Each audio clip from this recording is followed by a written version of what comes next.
All right, good morning, everybody. On behalf of the Orange Chamber of Commerce and Visitors Bureau, we are so happy to see you. I am Berkenda, as you guys probably know. Whose first time is it today? Got a lot of first timers. Welcome. Thank you. You slid in there. Thank you so much for coming this morning. As you can see, we have a special guest sitting in this chair.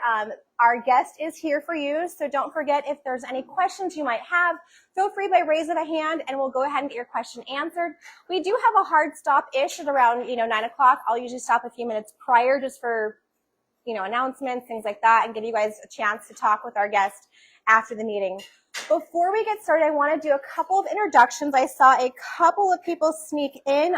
Aaron Schultz, welcome. There you are. Aaron Schultz, welcome.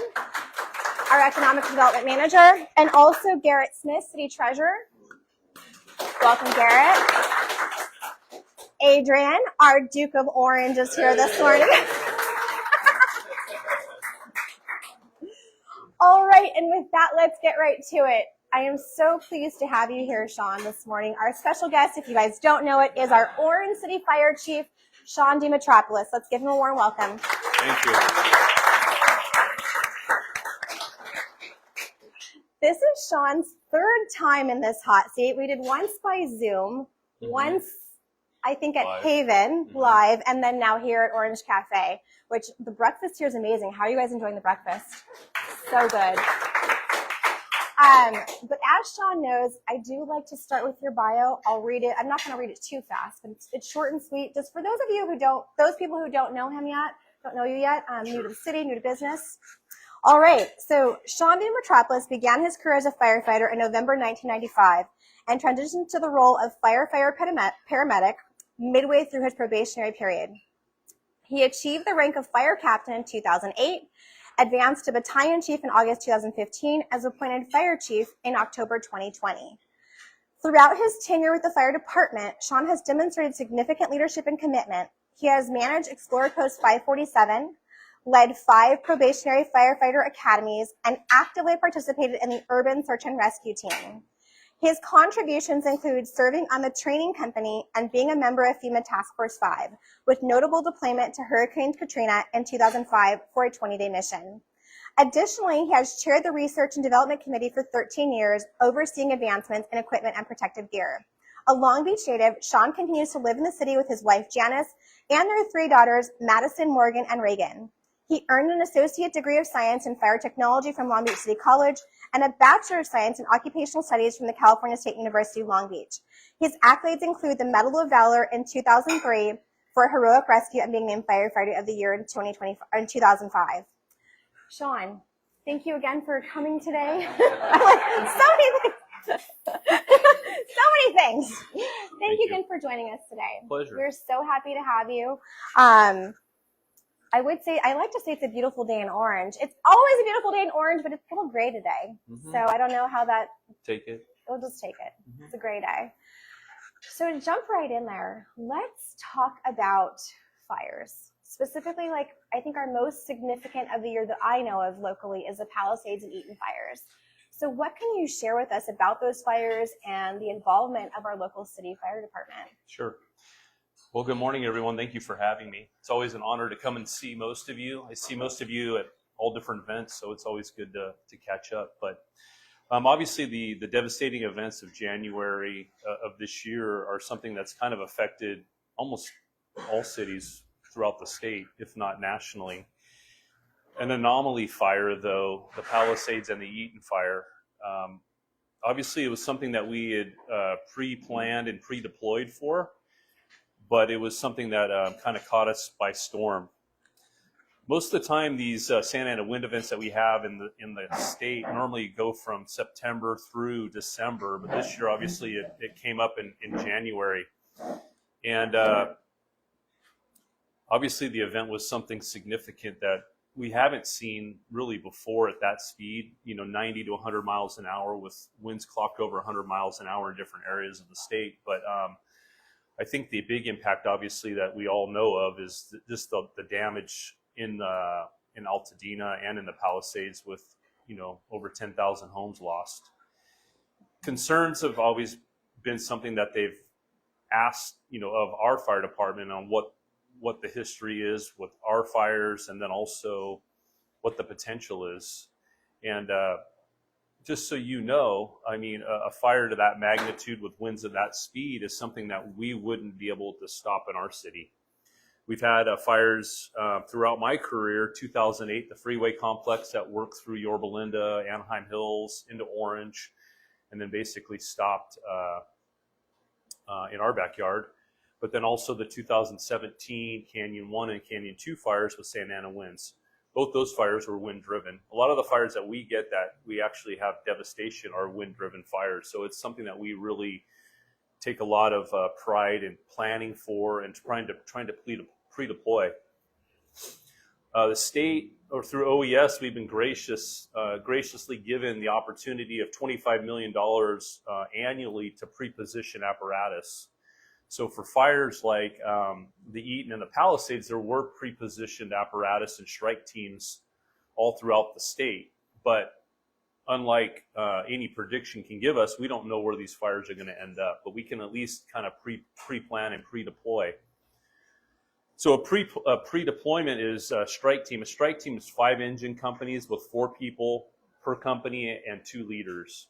And so in Orange County alone, I think at that moment we had 5 of those pre-positioned in the county prior to the fires happening. And basically what that does is it gives us a little bit of a head start if a fire breaks or something happens locally. So obviously with that event, people have always been concerned is why did all these homes burn? What happened to the water supply? Think about just a normal day-to-day operation. Our fire hydrants in this city, we have a great water system in our city, headed up by a great water department of Public Works, who does a great job. On any given day, any fire hydrant that's owned by the city or the water department gives us the pressures that we need to operate on a building fire, on something a little bit more substantial, where there's multiple alarms. And multiple alarms is where you have, upwards of 10 to 15 companies on scene. And that water supply can manage that fine. But when you have hundreds of homes on fire with hundreds of apparatus trying to draw from a water system, no water system is designed that way.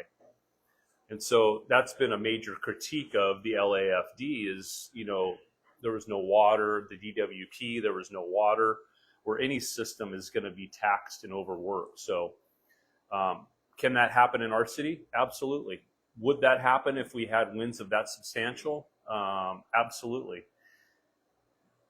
Are there lessons learned from the Palisades and Eaton fire? Definitely. There's things that we're learning and figuring out, but still it's a matter of getting and shifting those types of resources into an area, and you can never pre-deploy. I couldn't imagine if we knew, well, we don't know ever, but on any pre-position, if we overstaff too many resources, then as the fire chief, I get hit by the city managers. Why did we spend so much money on pre-deploying for this event and nothing happened? Mm-hmm. So it's always that damned if you do, damned if you don't type of event. So obviously the fire chief in the city of LA, which is a friend, she unfortunately took the fall for the happenings that went on there. And more will come out in time, but in her instance where they're saying they could have deployed 1,000 more firefighters. Could you imagine if they deployed 1,000 firefighters and then nothing happened? Just the burden the city would have managed, and then the backlash she would have taken for that. So it's one of those things where we're getting ahead of them, getting out and pre-positioning. We're pre-positioning also for the rains, for mud flows, for flooding, that type of thing. So we're on top of that stuff. But there's going to be events that we're going to deal with in our lifetime that are just things out of our control. Mm-hmm. So we're much more proactive in the fire service, not only statewide, but nationwide. Since I've been in the fire department, this is my 30th year. And I'd say in the last 15 years, it's gone to a full extreme of pre-position, pre-deployment, and that type of piece. For the Orange Fire Department side specifically, we responded to about 28 major wildfires over our fire season, which started basically, we'll say May through actually January.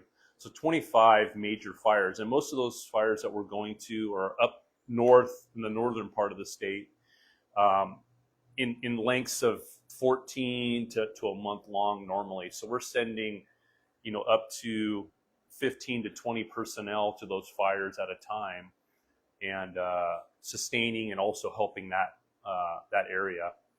People always ask, well, how do you pay for that? Well, state OES, as part of our mission, we get reimbursed not only for the firefighters that go out on these fires, but also for the firefighters that are backfilling for the firefighters there. They also pay and give us a fee daily for our apparatus usage. And then at the end, they give us an admin fee on top of that, which basically goes right to the general fund just to support other activities. So there's a lot going on. There's a lot behind the scenes with the way the state system works, the expectation of the fire service. Right now, the major issue is the ordering system in the state. There's 2 points that do ordering throughout the state, one up in Redding and then one out in San Bernardino area. And we're working through that to get resources out even quicker, especially with the way our smartphones, our tablets, and computers, we should be able to launch resources very quickly without any delays. So we're getting there, and that'll be in the works, but it's happening as we speak. One thing I wanted to ask you, you mentioned a couple different points that are interesting. So you mentioned pre-positioning, and then also, of course, the fires. So I guess first, what would you have seen as like the biggest hurdle with the fires in Palisades and Eaton? Would it have been the winds, or is it the water? Was it people? Well, I mean, you think about normally when we have a structure fire in the city, if it's a house fire, we send at least 4 or 5 engine companies, 2 ladder trucks, a battalion chief. So you have about 25 to 30 personnel there working off of a couple fire hydrants. Okay. And that's always manageable. The water pressure is always good. We have ways also, like if a fire hydrant doesn't give us enough water, we could hook up a fire engine right at the fire hydrant, pull the water from the hydrant, increase the pressure, and push it out. So we have ways of overcoming some of those issues. Mm-hmm. But when you take large homes or homes that are being burned by wind-driven fires with an ember cast up to 2 miles, there's no way to get ahead of it. And so we could have thrown another 1,000 personnel on those fires, we still wouldn't have caught them. There's just no way with that wind condition that you can't catch it. The humidity was low, the wind speed's up. I mean, it's an anomaly, but also something that we don't have a sustainable plan unless we had more personnel, which is just not realistic. Not realistic.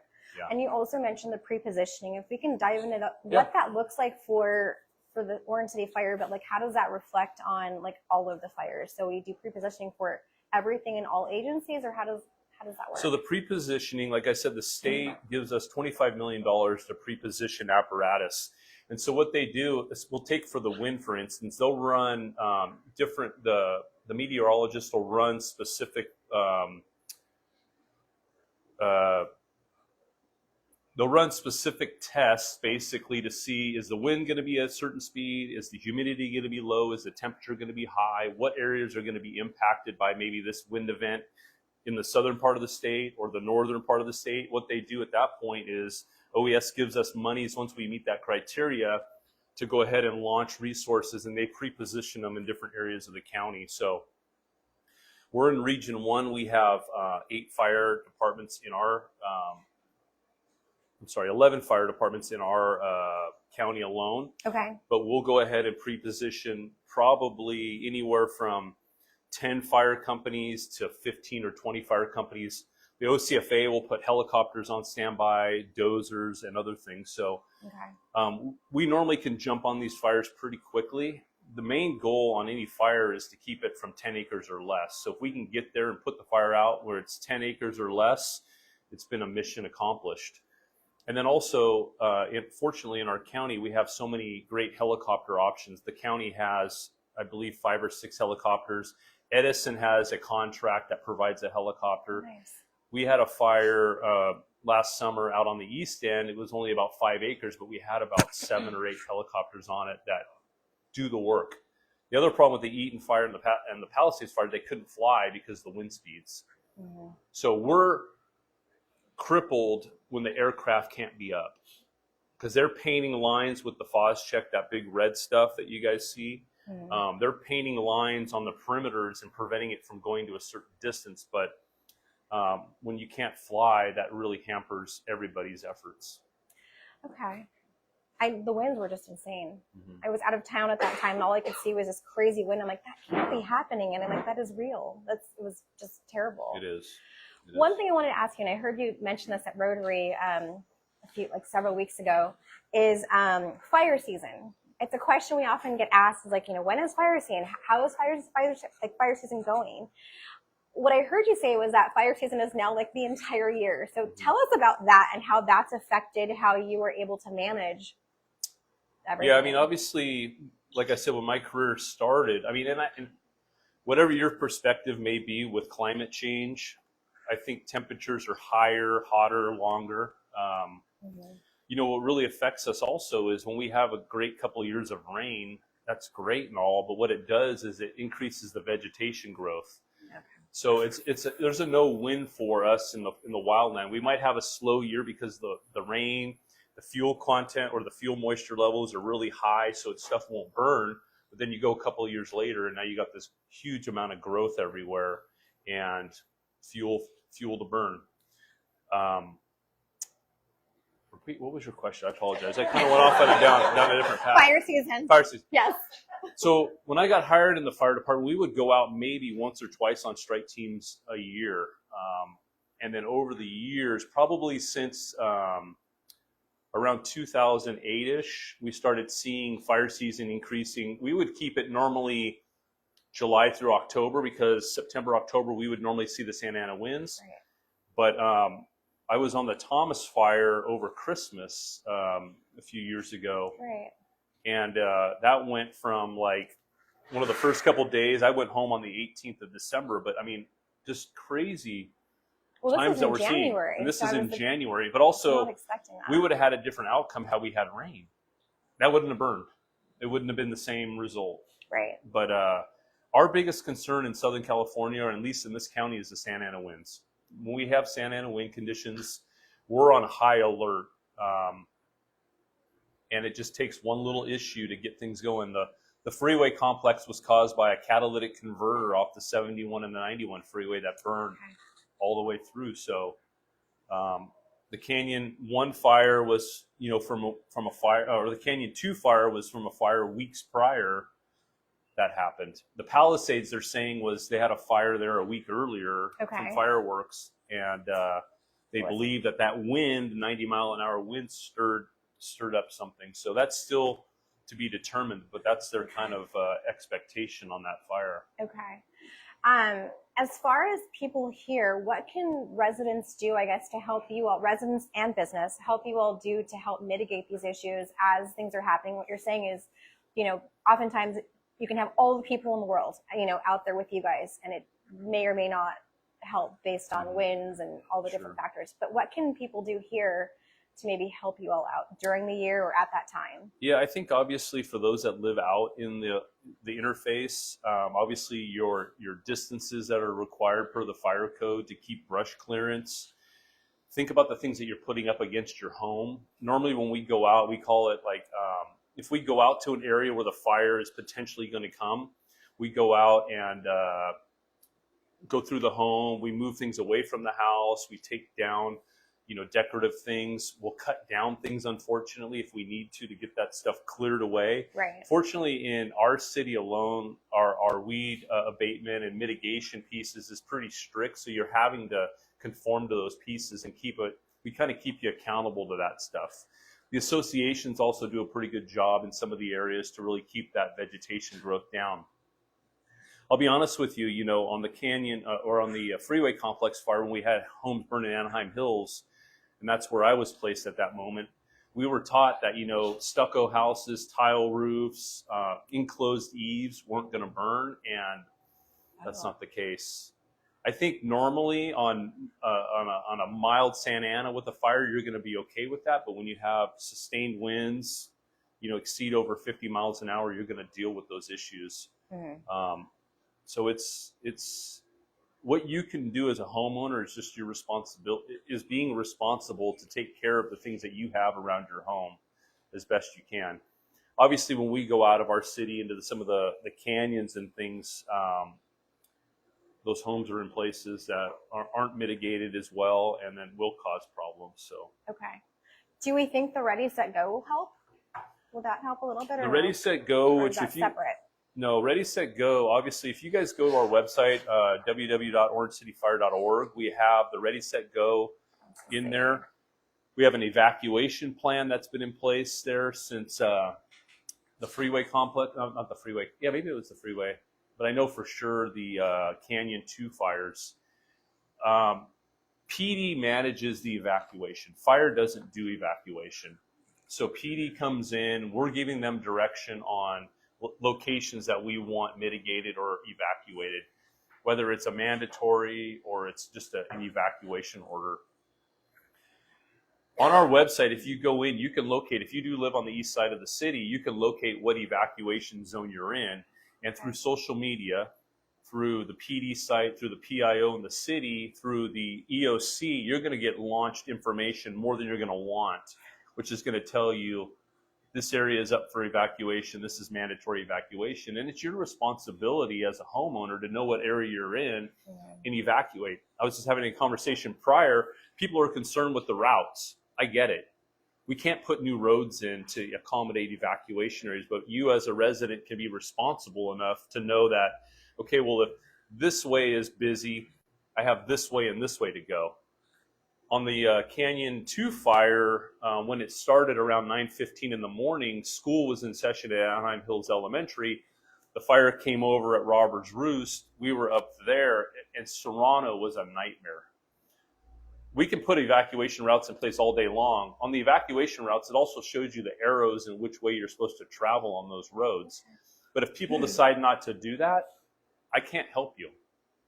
That's what happened to the Palisades. They have an evacuation route, but as you saw, they got in their cars, got to a point where they weren't moving, so they left their cars and left. And so we can't.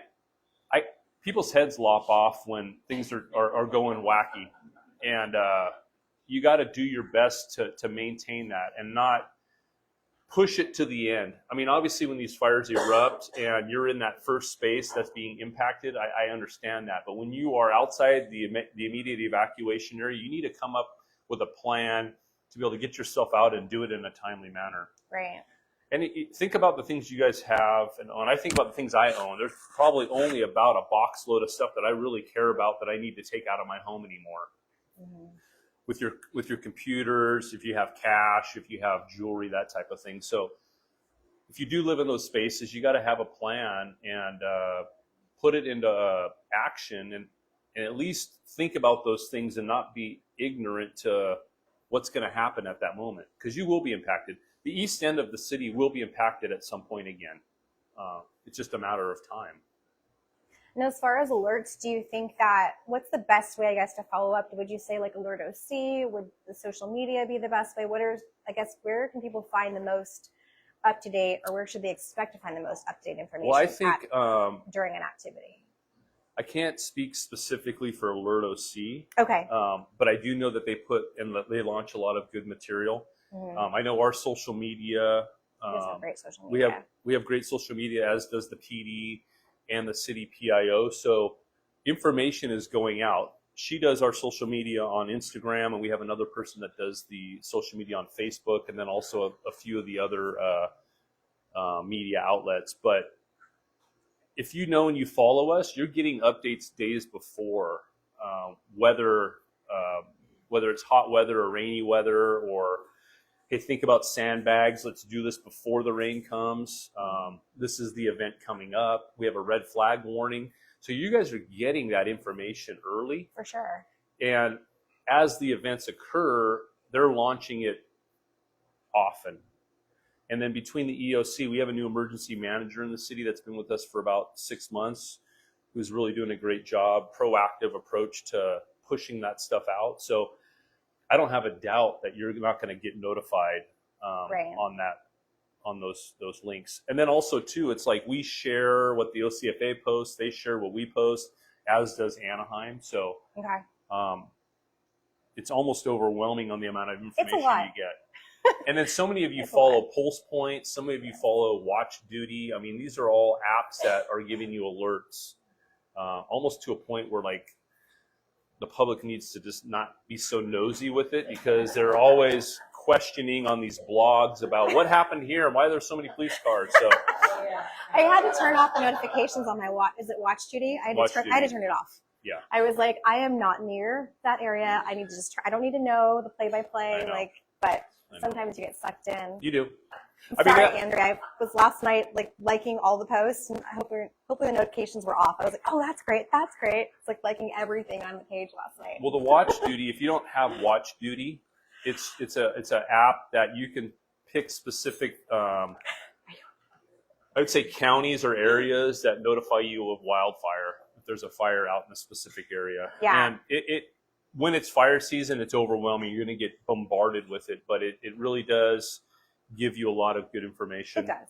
And also too, I'd have to look at the site specifically, but throughout the state, they've put hundreds of cameras in place throughout the state in all the vegetation spaces that they're using AI now, that it scans it 24/7, and if they see an anomaly or something that's out of place, it zones in and launches resources. So that's interesting. Yeah, it's incredible what's going on now with you can look at all the different peaks in our area, all the cameras, multi-views, 360, so you can see. And there's people that are monitoring that on a minute-by-minute basis. So we're getting on those responses a bit quicker. Okay. Does anyone have any questions? I've been taking all of this time. Okay, right here. Hi, I'm Susie Vanderlip, and I live in East Orange, and now for like 40 years, 45 years. I know at the 2017 fire, as we talked earlier, I was evacuated, but I also saw a lot of helicopters getting water out of the Hughes Canyon Lake, and I presume they might have been getting water out of the Irvine Lake, and then of course we have the reservoir. So do you as PD, do you interact with the water department so that during the high wind season, they keep more water in those lakes for our helicopters to access? The PD side probably doesn't have a whole lot to do with it. On the fire side, I mean, those the helicopters in the county, they're out of Fullerton, so they're up every single day. It's like for the fire companies in our city, we have 8 fire stations. Those companies are so in tune with the area that they serve, their fire district, that they know when there's an anomaly of something going on. So to speak for the helicopter pilots, those guys are up in the air all day long. They know where the water is, especially in this county. We're so close to the Anaheim Reservoir, Anaheim Lakes. Depending on where they are in the county, there is a ton of resources. The ocean. That's probably the last thing they want to pull out of just because of the salt water, but there are so many locations in the county that they do have water spaces. They've also put in portable tanks on, I believe in Brea and Yorba Linda, it's at a tank that it's on the top of a hill that actually just automatically fills as they pull water out of it. So there's a lot of proactive approaches to that. Great question. Right behind you. Hey, I'm Joel Robinson. I also live in East Orange, and my mom had to evacuate the K2 fire, and friends lost structures in that fire. Wow. And even in Palisades fires, I have friends that lost their houses in that one. They lived, one family that I know, they lived 9 blocks away from the nearest wildland, and there was an irrigated city park and 9 blocks of suburban homes before their houses, and they burned to the ground. And anyway, recognizing what you said about the nightmare of evacuating on Serrano and Anaheim Hills Elementary area, what would be the impact both to you and PD if we added 3,000 to 4,000 more people living and thriving in the foothills here in East Orange? What would those impacts be for your ability to be successful? I know where you're going with that. I think we all do. Yeah. No, You know, there's a few different pieces to that. First off, just solely my opinion is that that train is long gone with the Irvine Company and what their plans were. And I think we spoke, and she said that it was about 2006 that kind of came to fruition. Obviously, with that, there's expectations of the company to do widening, which obviously brings in more traffic, widening and reconstruction of some of those access pieces. I mean, obviously, bringing more people in will impact it. That's going to be a challenge. I mean, every area, every city is required now to bring in just additional housing, whether it's that form or low-income housing. So we're seeing that everywhere. The impacts are incredible. Just alone in our city a few years ago, when they off of Town and Country in Maine, when they took a center there that was very quiet and put in 4 and 5 story apartment complexes, we don't see any fees. We don't get any continual impact fees on stuff like that to support our operation. So we go from a sleepy little center where we're going there a couple times, a week, to a place now where we're there daily, multiple times. So those are just the things that cities have to look at. But in that regard out there, there are a few pieces. There's debate on, well, you put more homes in the vegetation. We have a fire like the Eaton fire. Well, that's fuel that's going to push into the city. Yes, I agree with that. It also does put a buffer when you put more homes in the wildland. You're taking up more of the vegetation. So there is a little bit more of a buffer to some degree on the other side of Jamboree. So there's room for debate on what you want to see there and what we see as just part of the city staff on those pieces. So it's a hard one. The state Cal Fire has gone through and rezoned the entire state up to high severity fire requirements. So the high severity fire requirements, which I think that project's under, is making them change a ton of the buildings, the structures, the vegetation that's around it on what burns. So it's pretty interesting, and it's going to impact a lot of people as people want to build more in the county. Right. That's a great answer. I saw one question. Yes. Doug. So, just a guy who lives in Orange. Hey, Chief, thank you for your service. Really appreciate you. I recently had a chance with the CERT program to visit our water division.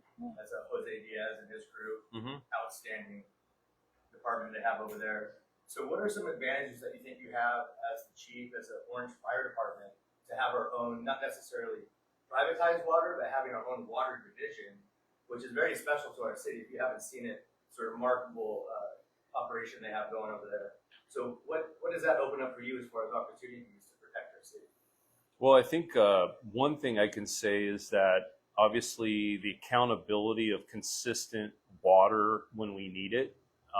I can say that there's not any time in my career that I've been on an incident where we didn't have water. Obviously, the city provides certain hydrants, and then like businesses have their own hydrants that are required based on distance. I can say that just outside of our city limits, in certain areas, there's very poor water supplies. And we're very fortunate that we do have a city that's proactive. We have 7 wells in the city. They're proactive on continually making the water supply great. We even have the ability to, through Public Works and the water department, in certain areas, they can boost the pressure if we need more water in an area. So we're very fortunate we have that. And I can't speak to other cities that don't have the luxury that we have with our water department, but we are very fortunate to have a great water department that does a very good job daily. One more question. Actually, your thoughts. Okay, we have these infomercials on clearing brush and so forth, rain gutters. People don't talk about maintenance of rain gutters, or dry leaves are, conflagration fires. Okay, maybe you might take a bite out of that, but we add that also to the infomercials on clearance. That's not a bad idea. La Mesa in down San Diego, they did that. My daughter's in public relations, she put it together for them. Because her husband's in the rain gutter business. That works. I mean, anything you can do to mitigate, especially like if you had a pine tree in your home, in your house where it's dropping, and you're going up there on an annual basis or multiple times a year to clear the rain gutters. People don't think about rain gutters until it rains, and then it's not working, and then they're not happy with it. So anything proactively you can do around your home, and that's one more proactive approach to really protect your home as best you can. So I would definitely recommend going on to the site, looking at the Ready, Set, Go. There's a lot of great tips in there. If you follow it, the Ready, the Set, and the Go, it lays it all out on proactive approaches you can take to be prepared. So look at it here, go on our website, share it. It's a great program that Andrea and one of our preventers put together and just made it great for our residents. So definitely take advantage of that. Well, last question. Starlink, how's it working for you? Starlink is outstanding. We were fortunate enough through Elon Musk's company. The Starlink basically is a system, because when we were on these vegetation fires out in the middle of nowhere, our biggest issue is communications. Mm-hmm. And we run we have two different types of radios we carry that we normally have pretty good communications. On those incidents, we bring out communications people that go ahead and set different I'm not going to call them feeders, but basically they bring out and set the ability for us to communicate as best as possible. But what Starlink does is it gives us a direct access on our cell phone to a satellite. With a cloudy day, it'll be a little bit harder, but if we can find the space where we can go directly in clear skies, we can get or maintain those communications. So during the Eaton Palisades fire, they donated 30 to the city. Every one of them were donated. Yes, they donated. They were gifts. And what we did, we didn't need 30 in the fire department, so we pushed them out to Public Works, to the community services, to the city manager's office, so that the city has that connectivity. Oh, that's awesome. Yeah. Thank you. Question over here. Rick. Chief, could you talk about the paramedic subscription program, and have you ever considered increasing the fee? Because I think for what you pay for, you get a lot more. So. Thank you for that. So when I came into the fire chief position, it was at $48, and we've been trying to increase that cost for years and just had pushback from the city because they don't like to increase fees on things. But we were able to push the paramedic subscription fee a couple years ago to $60. Okay. You have that on your on the table there or on the website. But the paramedic subscription program basically is if you have a business or you live in the city of Orange, if you sign up for $60 a year, if the paramedics come to your house, we will only bill your insurance and nothing more. So if you call paramedics and the fire department comes out and transports you, you're looking at up to $2,000 transport with the fees that come along with it to get you to the hospital. For $60, if you have a party and you make some bad food and you call 911 and we send 10 people to the hospital, nobody gets billed for it. If you own a business in the city, you can sign up. We kind of, the business side we adjusted, so it's, I can't tell you specifically, but say 0 to 50 people, it's this cost, 0 to 100 or what have you is this cost. But it's a great program. We only have about 5,000 people that are a part of the program. But I would say as we're getting older, as our parents are older, and you're going to use the service, I would definitely do it. It's going to save you money. The process takes a little bit of time because obviously we send the bill out, and then once we determine that you are part of the program, we go back and we write off all those costs. We do attempt to bill your insurance, but there's no cost out of pocket. We would like to go up a little bit. I think the service in most cities is, if the city offers it, is around $80. So we might try to bump it up $1 more a month. Okay. People have asked also, because in the past it was on the water bill, and the water billing and the paramedic billing changed. But with our new finance director, there's a new billing system coming into play in the next year that they think they might be able to do that again, where we could offer it back on the water bill. The only question I have about that is, you provided a very specific example of transporting people with food poisoning all at once. Has that happened? I just have to know. Like mass food poisoning, I guess. Anything you can imagine this happens. Wow. All right, make sure I'm you're just doing your saying, like- temperatures right, people. Yeah. No, That's interesting. more along the lines, if you had a group of people at the house, or even That's like sick. family members, and something And happened. everybody got sick. Yeah. Or that, that's or even if terrifying. you had your parents over, but they're at your house in Orange, that guest, Right. we accommodate them for Right. that also. So Nice. it's a very great program. It's just people forget to sign up. I think are we on automatic now or no? We are on automatic. Automatic billing. We Okay. try to automatically renew because a lot of people think that they've paid it. We honor that too. If they say, I was a member and I thought I paid, we go back and honor that. So Okay. Well, we're nearing the end of our time on the top of the hour, so I want to go ahead and. Oh, sorry. There's one more question. I live in the Serrano area where we go through this fire all the time. And then we have a neighborhood watch. We watch for the OT fire and all that. And one discussion we have all the time is prevention. You talk about repositioning, right? Most of the fire events, more than 80% is caused by vandalism or vandalism. We always felt the state as well as county has not done a good job of stopping the prevention side of things. Whether it be fireworks to somebody having just barbecue party at the back, people camping, as we have said most of the time and all of this. yeah. What is the initiative on that? It's more required than even pre-positioning for that matter. I mean, obviously, we can do our best to educate, which we do as best we can, but we're limited. I mean, we can only do so much. I mean, obviously, there's homeless issues. There's people that just don't use their head when they're doing certain things, whether it's, these reveal parties that have started fires, barbecues, campfires. They ignore, a red flag warning when you're not supposed to be doing that type of thing. So there were 40,000 citations last year in Los Angeles County for fire project. When you issue 40,000 citations, why can't they follow up more to put this away? well, think about that also. 40,000 citations requires a lot of folks to follow up. You know what I mean? I mean, it's really what it boils down to nowadays is personnel that the cities they have available. And obviously I would love to staff our fire department even more to be able to do things like that, but that's not financially realistic. So we do our best with what we can. Obviously the fire companies that go out, when we have those incidents, we try to do our best to educate that person on this. I mean, we get called for, people doing, little fires in their backyard.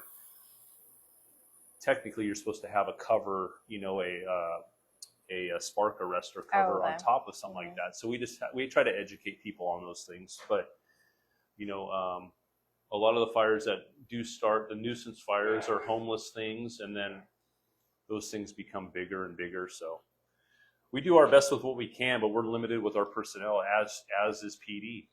PD is trying to be proactive and take care of the business out there, but we're limited on that.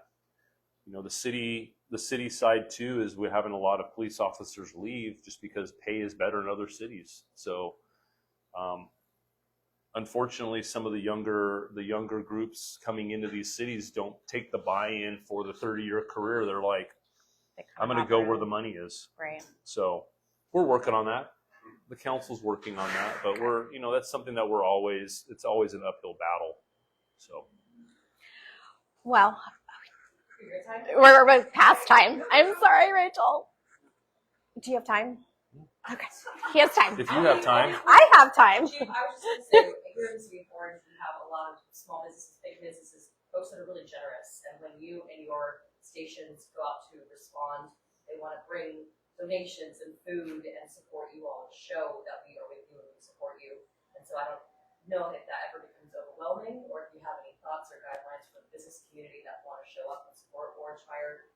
That's a great question. Any last thoughts on how we can support you and show up at those times? Thank you. Yes. The Eaton fire, the Palisades fire was overwhelming. One of our female firefighters at Station 2 opened something up for 4 days, and we had we have a barn out there, just a metal clad building that's probably a bit bigger than this, but it was basically, I mean, honestly, piles 8 foot tall of clothing and all these different pieces. Outstanding support from the community, which is so good. And fortunately, that's just the way the community responds when they see a need. I wish it was year round where people saw that. But the outreach for the Palisades, the Eat and Fire, and for so many of you that have been out there also just volunteering your time was overwhelming. Yes, it does become overwhelming. The other issue is certain departments in the county decided not to take anything. So we had people coming from out of our city bringing us stuff too. And then we had to start regulating what we would accept, because clothes is a nightmare, and I'm not, because you get from the new to the old and worn, and so we're sitting there, not me, but we're sitting there sorting this stuff to be able to see what's appropriate to donate.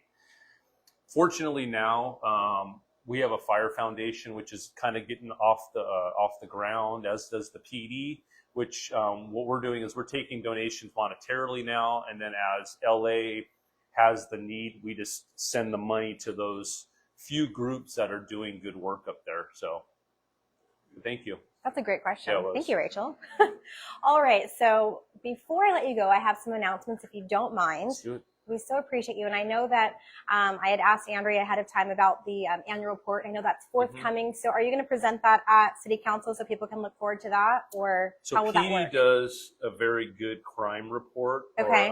We've never really been asked to present. Okay. But we've been getting some requests from the public on specifics.